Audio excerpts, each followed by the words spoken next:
Hello കൂട്ടുകാരെ, കിളിക്കൂടുന്ന YouTube ചാനലിലേക്ക് സ്വാഗതം. അപ്പോൾ എൻ്റെ മക്കൾക്ക് ഇന്നലെ കേട്ടോ ലഞ്ച് ബോക്സ് മേടിച്ച്. പിന്നെ ഞാൻ രാവിലെ ഉറക്കണീറ്റ് വന്ന് എനിക്ക് പീരിയഡ്സ് ആയിരുന്നു കേട്ടോ. പിന്നെ ഞാൻ പോയി കുളിച്ചൊക്കെ ഇട്ടൊക്കെ വന്നപ്പോഴത്തേക്ക് എൻ്റെ ചേട്ടൻ ചായ ഇട്ട് വെച്ചിരുന്നു കേട്ടോ. പിന്നെ ഞാൻ ചോറ് റൈസ് കുക്കറിൽ ഇന്നലെ ഇറക്കി വെച്ചതാണ്, എടുത്ത് ഞാനത് ഊറ്റി കേട്ടോ. മക്കൾക്ക് കൊണ്ടുപോകണമല്ലോ, സ്കൂൾ തുറന്നല്ലോ. പിന്നെ എൻ്റെ കിച്ചൺ നിങ്ങൾ കണ്ടോ, ഞാൻ ആ ഫ്ലവറൊക്കെ വെച്ച് അലങ്കരിച്ച് വെച്ചു കേട്ടോ. പിന്നെ അതിന് ശേഷം ഞാൻ വന്ന് ഉപ്പുമാവാണ് കേട്ടോ ഉണ്ടാക്കാമെന്ന് വിചാരിച്ചത്. ഉപ്പുമാവ് ഉണ്ടാക്കാൻ വെച്ചിട്ട് ഞാനിപ്പോൾ ഒരു വെള്ളം കുടിക്കുന്നുണ്ട് കേട്ടോ. അവൻ്റെ വെയിറ്റൊക്കെ ഇതാവന അത് എനിക്ക് പെടുവാണെങ്കിൽ ഞാൻ നിങ്ങൾക്കൊക്കെ കൂട്ടുകാർക്കൊക്കെ പറഞ്ഞുതരാം കേട്ടോ. ഒരാൾ പറഞ്ഞിട്ട് ഞാൻ കുടിക്കുവാണേ. ഇപ്പം 2 ദിവസം ആയതേ ഉള്ളൂ കേട്ടോ കുടിക്കാൻ തുടങ്ങിയിട്ട്. പിന്നെ എൻ്റെ മുഖം ഒരുമാതിരി ഇരിക്കുന്ന പീരിയഡ്സ് ആണ് കേട്ടോ. എല്ലാം കൂടി കൊണ്ടുവന്ന് ഭയങ്കര വെപ്രാളം വരുന്നു. കാരണം മക്കൾക്ക് പോകണം, അതിൻ്റെ കൂടെ പീരിയഡ്സ് മൊത്തവും കൂടി നിങ്ങൾക്കറിയാമല്ലോ കൂട്ടുകാരെ. ഭയങ്കര വയറ്റ് വേദനയായിട്ട് ഇന്നലെ രാത്രി ഉറങ്ങിയില്ല കേട്ടോ ഞാൻ. പിന്നെ ഞാൻ ഉപ്പുമാവ് ഉണ്ടാക്കി. പിന്നെ ബീൻസ് തോരൻ വെക്കാമെന്ന് വിചാരിച്ചു. രാവിലെ പെട്ടെന്ന് പണി ഒരുക്കണം, കാരണം മക്കൾക്ക് ചേട്ടന് 8 മണിയാകുമ്പോൾ പോകണം, അതിൻ്റെ കൂടെ കാപ്പി ആക്കണം, ചോറാക്കണം, എല്ലാം വേണമല്ലോ. പിന്നെ ഞാൻ ഉപ്പുമാവ് ഉണ്ടാക്കിയിട്ട് നേരെ ബീൻസ് വൃത്തിയാക്കുമായിരുന്നു കേട്ടോ. അപ്പോൾ ഈ വീഡിയോ ഒക്കെ എൻ്റെ മോളാട്ടോ പിടിച്ചു തരുന്നത്. അപ്പം പിന്നെ ബീൻസ് അങ്ങ് തോരൻ വെക്കാൻ വെച്ചു. പിന്നെ ഞാൻ അതിൻ്റെ കൂടെ ചമ്മന്തി ഉണ്ടാക്കാമെന്ന് വെച്ചു. പിന്നെ മുട്ട പൊരിക്കാമെന്ന് വെച്ചു കേട്ടോ. മക്കൾക്ക് കൊണ്ടുപോകാൻ വെറും തോരൻ മാത്രമായിട്ട് കൊണ്ടുപോകാൻ രസം കാണത്തില്ലല്ലോ. പിന്നെ എൻ്റെ മോക്കൊക്കെ ചമ്മന്തി കേട്ടോ ഇഷ്ടം. പിന്നെ അതുകൊണ്ട് ഞാൻ ചമ്മന്തി ഉണ്ടാക്കി. ഞാൻ ഇടയ്ക്ക് നോക്കുന്ന മീൻകാരൻ ചേട്ടൻ വരുന്നുണ്ടോയെന്ന്.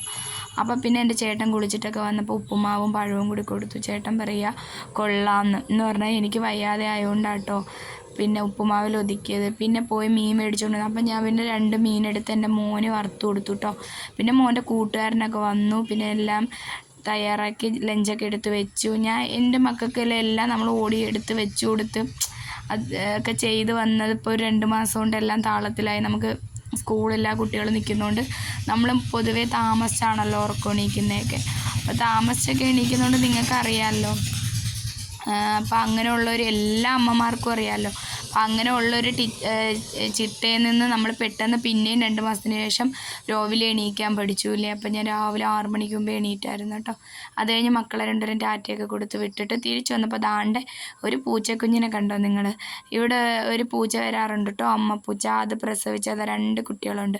ഒരെണ്ണമാണെങ്കിൽ വെളുകളായിരിക്കും, എന്നിട്ട് നീല കണ്ണാട്ടോ അതിന്. അങ്ങനെ അത് വന്ന് കിടന്ന് അമ്മയെ കാണാതെ കിടന്ന് വിളിക്കും. ഇച്ചിരി കഴിഞ്ഞപ്പോൾ അമ്മയും വന്നു. അങ്ങനെ അമ്മയും മോളും കൂടി കിടക്കുന്നുണ്ട്. അപ്പോഴത്തേക്ക് പിന്നെ ഞാൻ മീനങ്ങ് കറി വെക്കാമെന്ന് വിചാരിച്ചു. കാരണം മോന് കൊണ്ടുപോകാൻ വറുത്തത് മാത്രമല്ലേ ഉള്ളൂ. അപ്പം മീൻ പിന്നെ പിന്നെ ഇന്നൊരു പ്രത്യേകത ഉണ്ട് കേട്ടോ. ഞാൻ ചട്ടിയിലാട്ടോ മീൻ കറി വെക്കുന്നത്. എല്ലാവരും പറഞ്ഞായിരുന്നു ചട്ടിയിൽ വെക്കണേന്ന്. അതുകൊണ്ട് പിന്നെ ഞാനങ്ങ് ചട്ടി മേടിച്ചു കേട്ടോ. ഞാൻ ചട്ടി മേടിച്ചു. ചട്ടിയിലാണ് മീൻ കറി വയ്ക്കുന്നത്. അപ്പം ചുമന്ന മീനാണ് കേട്ടോ കിട്ടിയത്. പിന്നെ ഒരു കാര്യം എൻ്റെ കൂട്ടുകാരോട് പറയാൻ മറന്നുപോയി കേട്ടോ. എൻ്റെ വീഡിയോ ഇഷ്ടപ്പെടുവാണെങ്കിൽ എൻ്റെ വീഡിയോ ലൈക്ക് ചെയ്യണം, ഷെയർ ചെയ്യണം, കമൻറ്റ് ചെയ്യണം, സബ്സ്ക്രൈബ് ചെയ്യണം കേട്ടോ. നിങ്ങൾ തരുന്ന സപ്പോർട്ടാണ് എനിക്ക് മുമ്പിലോട്ട് പോകാനുള്ളത്. പിന്നെ മീൻ കറിയൊക്കെ ഞാനങ്ങ് കടുവറുത്ത്. പിന്നെ ഇന്ന് എൻ്റെ വോയിസ് ഓവർ കേൾക്കുമ്പോൾ എൻ്റെ കൂട്ടുകാർക്കൊന്നും ബുദ്ധിമുട്ട് തോന്നല്ലേ. എനിക്ക് പീരിയഡ്സും വയറുവേദനയൊക്കെ ആയിട്ട് എനിക്ക് തീരെ വയ്യ കേട്ടോ. എങ്കിലും ഡേ മൈ ലൈഫ് ഇടാമെന്ന് വിചാരിച്ചതാണ്. പിന്നെ കുറച്ച് തുണികളൊക്കെ രാവിലെ കഴുകിയിട്ടിട്ടുണ്ടായിരുന്നു. അതെല്ലാം കൂടി പറക്കിക്കൊണ്ട് വന്നു മടക്കി വെക്കാൻ വേണ്ടി. അപ്പോഴത്തേക്ക് ചേട്ടൻ വന്നു. പിന്നെ ഞാനും ചേട്ടനും കൂടി ചോറ് കഴിക്കാം. പക്ഷെ ഞാൻ കഴിച്ചില്ല കേട്ടോ, എനിക്ക് വേദനയുണ്ട്. ചേട്ടൻ പിന്നെ ഒറ്റയ്ക്കിരുന്ന് ചോറ് കഴിച്ചു. ഞാൻ ചട്ടിയോടെ എടുത്ത് കണ്ടുവച്ചു. എനിക്ക് എന്തോ ഒരു രസം പോലെ കേട്ടോ ചട്ടിയിൽ കറി വെച്ചപ്പോൾ. അപ്പം ഞങ്ങളിതിൽ ഒരമ്മ ഉണ്ണിയപ്പം വിൽക്കാൻ കൊണ്ടുവന്നു കേട്ടോ. അങ്ങനെ ഞാൻ മേടിച്ചു. ഞങ്ങളെ വീടിൻ്റെ അടുത്തുള്ളതാണേ. ആ അമ്മ ഉണ്ണിയപ്പമൊക്കെ ഉണ്ടാക്കാറുണ്ട് കേട്ടോ. ആ അമ്മ അന്നേരം ഇവിടെ കൊണ്ടു തന്നപ്പോൾ ഞാൻ ഉണ്ണിയപ്പം ഒരു ഏത്തക്കയും കൂടി കഴിച്ചു. ഞാൻ ചോറ് കഴിച്ചില്ല, കാരണം എനിക്ക് വയറ്റ് വേദന. പിന്നെ കുറച്ച് നേരം കിടന്നിട്ട് എണീറ്റ് മക്കൾക്ക് വേണ്ടി നാരങ്ങ വെള്ളം പിഴിയുക കേട്ടോ. മക്കൾ സ്കൂളിൽ നിന്ന് വരുമ്പോഴത്തേക്ക് നാരങ്ങ വെള്ളം പിഴിഞ്ഞ് വെക്കാമെന്ന് വിചാരിച്ചു. അങ്ങനെ നാരങ്ങ പിന്നെ അതിൻ്റെ ഇടയിൽ ഞാൻ തുണി മടക്കിയിട്ടില്ലായിരുന്നു കേട്ടോ. പിന്നെ കുറേ തുണി ഉണ്ടായിരുന്നു, കുറേ ദിവസത്തെ തുണി. വാഷിംഗ് മെഷീനിൽ എല്ലാം കൂടി ഞാൻ കഴുകി ഇന്ന് ചേട്ടനും ഞാനും കൂടി.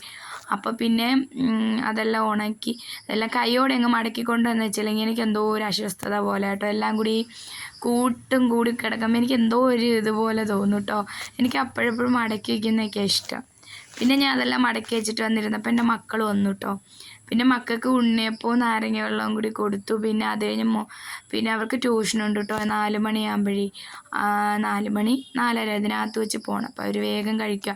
അപ്പോൾ ഞാൻ വീടെടുത്ത് തന്നെ അവർ ചിരിക്കട്ടെ. അത് കഴിഞ്ഞ് ഞാൻ വന്നൊന്ന് തൂത്തൊക്കെ വാരി. മക്കൾ കഴിച്ചൊക്കെ കഴിഞ്ഞപ്പോൾ അവിടെയൊക്കെ എന്തോ ഒരു അഴുക്ക്. പക്ഷേ വലിയ പൊടിയൊന്നും ഇല്ല കേട്ടോ.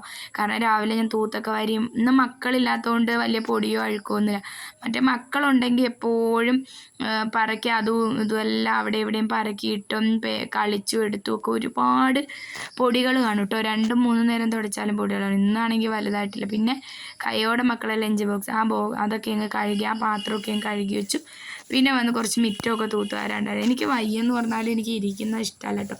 എത്ര വേദനയാണെങ്കിലും എനിക്ക് ജോലി ചെയ്തുകൊണ്ടിരിക്കുന്ന ഇഷ്ടം. അപ്പോൾ നമുക്ക് അറിയത്തില്ലല്ലോ എല്ലാ വീട്ടമ്മമാരും അങ്ങനെയാണ്, അതെനിക്കറിയാം. പിന്നെ ഞാൻ പോയി തൂത്തിട്ട് കുറച്ച് നേരം റെസ്റ്റ് എടുത്ത് പിന്നെ വന്ന് ഞാൻ കട്ടൻ ചായയ്ക്ക് വേണ്ടി വെച്ചു കേട്ടോ. പിന്നെ എൻ്റെ മെയിൻ പരിപാടി സന്ധ്യ ആവാറാകുമ്പോൾ പുകയ്ക്കും കേട്ടോ. അവിടെ നിറയെ കൊതുകുകളൊക്കെ. അപ്പോൾ ഇത്രയൊക്കെ ഉള്ളൂ വീഡിയോ. ടാറ്റാ.